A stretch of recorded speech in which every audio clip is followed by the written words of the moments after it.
Hello, welcome to the 1492 Help with Metrics. I'm just going to go through a few problems here and try to walk you through some of the step stairs techniques that we talked about before.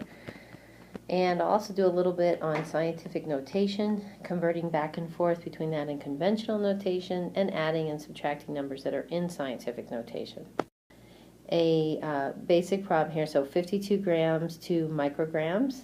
And remember, I'm going to go and use that step stairs method. You don't have to use that. There's other methods you can use, but I'm going to use that as my example here.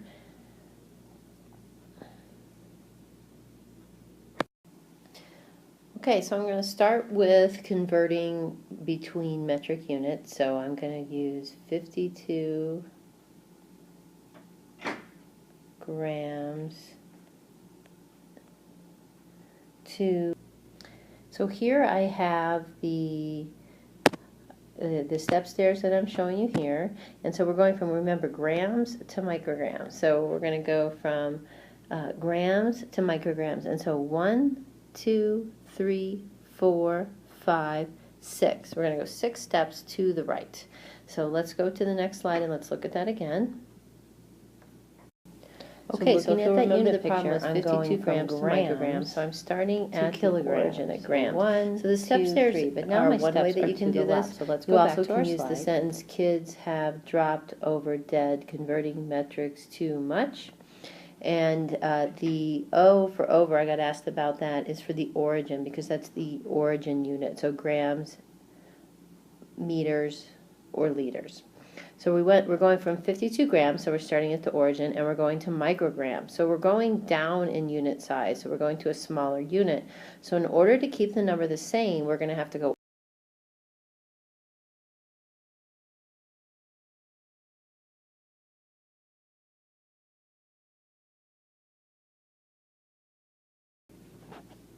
So we have 52 grams to micrograms, and that is going to be, we said, 6 steps. So we can do it a number of ways. We can do the actual 6 zeros on the end. 1, 2, 3, 4, 5, 6, and that's going to be our micrograms. Or we can simply use exponential form, and so we know that we went 6 steps to the right, so we can say 52 times 10 to the 6th. We're moving to the right, so that number's getting bigger. Now, you might look at that slide or that I showed you just a second ago. We'll look at that in a minute, and you saw that the units actually look like they're getting smaller. Yes, the units are smaller, but as the units get smaller, the number has to get bigger to compensate for that. That's to keep the number the same. Okay, so let's look at another example. So now we're going to go from 52 grams to kilograms. So we're going to compare that to going to a bigger number. So here we have grams. So grams is at our origin. Remember, we can also use the sentence, kids have dropped over dead, converting metrics too much.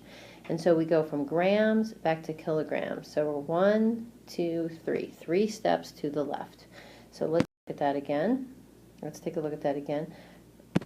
52 grams to kilograms. So we can go 3 spaces to the left. 1, 2, 3. And again, that's going to be in kilograms for our final answer. Or we can again use the exponential form. So we can just say it's 52 times 10 to the negative third kilograms. Always keep your units for me, please, when you're doing that. So if we were going to put this in scientific notation, we'll look at a similar example in a minute of how we would do that.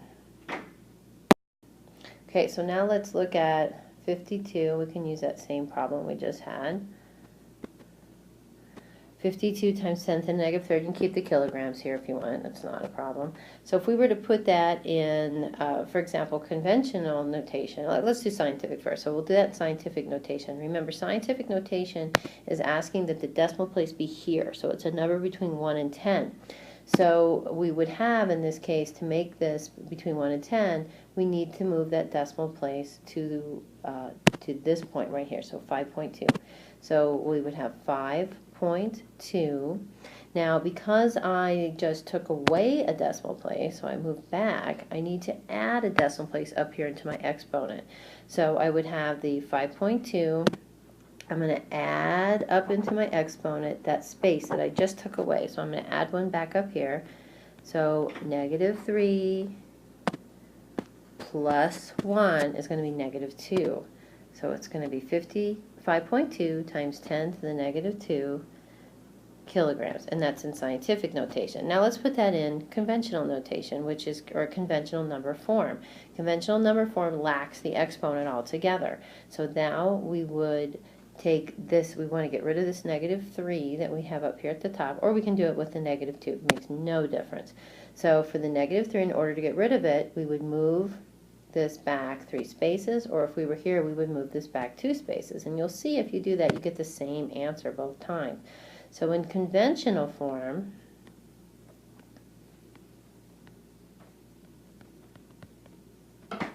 you would get 0.052 kilograms. And you can play with that and kind of take numbers in and out of notation to do that.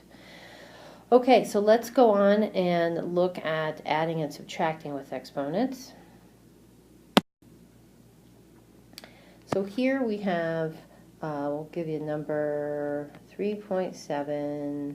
I'm just going to kind of put some numbers together here, times 10 to the -5th plus 4.2 times 10 to the -4th. And I'm not worrying about whether it's in grams or kilograms here, because I'm just focusing on how to even do this. So in order to add and subtract exponents, numbers with exponents in them, the exponents need to be the same, and here they are not. I'm always happy when I see them when they're the same, because it's much easier. But here they're not. So one of them's a -4 and one of them's a -5. It doesn't matter which one you decide you want to change. I'm going to go ahead and leave the first one alone, because that's what most folks do. I always go to the number that's a bigger number, so I would actually play around with this one, but I'm going to leave this one alone this time, and then I'm going to change the other one over here. Now again, if I want to get this -4 to look like -5, I need to subtract 1 in order to do that up in my exponent. So if I subtract 1 up here, a decimal place, I need to add a decimal place here. So the way I do that is I move that decimal place 1 space to the right, and now I can go ahead and take away up here. So in this case, what I'm trying to do is keep all the numbers the same. And so then what I get for my answer there is, of course, 45.7 times 10 to the -5th. Okay, so let's go and do the same example basically, but now we're going to subtract.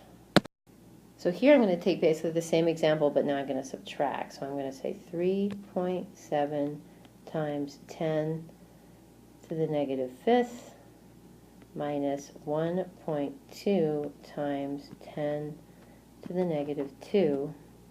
And I want to, again, make the exponents the same. So again, I'm just going to do the same thing I did last time. I'm going to leave the first one alone. So you notice I use the same number just so you can kind of compare things to each other.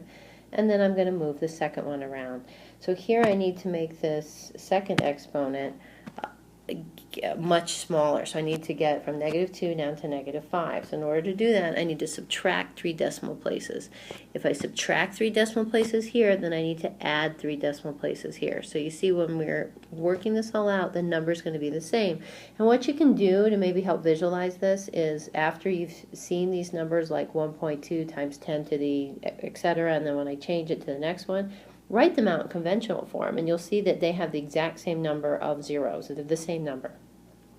So let's go and do that. So we're going to subtract our 3 up here. And remember, if we do that, then we need to add our 3. So we're going to now have 1, 2, 3 decimal places times 10 to the -5th. And when I add those together, I'm going to have 1,203.7 times 10 to the -5th. And then if I want to put that into scientific notation, I can change that. And again, if I don't ask you to do that, that's okay. And remember I said before I move on, if you're not seeing how this is working, write these two numbers out in conventional notation, the 1.2 times 10 to the -2 compared to the 1,200 times 10 to the -5th. And you should see that the numbers are the same. So again, going back, if we want to put this in conventional notation, that has to be a number between 1 and 10. So I would have to move this decimal place 3 spaces. And so I'm going to have 1.2037. So I'm going to, because I moved it and took away 3 decimal places, I now need to add 3 decimal places up here. And then the number should come out the same. Now I had some questions on rounding. So some of you said, well, do I keep this, 037? I'm pretty flexible on that at this point. I know in chemistry you're required to keep all that, and that's because it's common for them to measure this far down in units. We don't as much in biology, but I think it might be simpler for you just to keep all the numbers for right now. But either way is just fine with me. Okay, so that's all I have for this section, and I'll be talking to you more about this in class, but this is just something to kind of cover you for the next week until I see you again, and thank you very much.